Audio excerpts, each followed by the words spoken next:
पुसद तालुक्यातील शेतकऱ्यांच्या विविध मागण्यांसाठी संघर्ष शेतकरी संघटनेतर्फे तहसील कार्यालयासमोर अन्नत्याग आमरण उपोषण करण्यात येत आहे।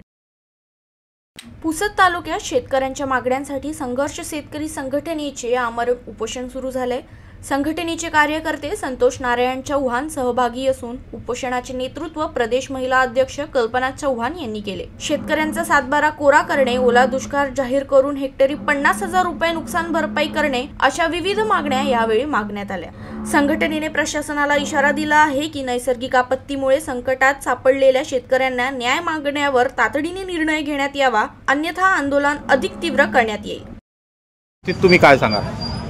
शेतकऱ्यांच्या आता या पाण्याअभावी बरंचसं नुकसान झालेलं आहे। शेतकऱ्यांना सरसकट 50,000 रुपये नुकसान भरपाई द्यावी आणि शेतकऱ्यांसाठी जे सरकारने आश्वासन दिलं होतं की आम्ही तुमचं सरकार आल्यानंतर सरसकट कर्जमाफी करू, पण तेही काही केली नाही।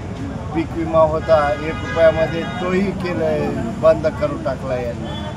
अशा बऱ्याचशा मागण्या आहेत। शेताला हमी भाव नाही, शेतकऱ्यांच्या मालाला हमी भाव नाही। शेतकऱ्यांचा माल जर समजा हमी भाव मिळाला तर गव्हर्नमेंटकडे त्यांना 1 रुपया पीक मागायची सुद्धा गरज नाही।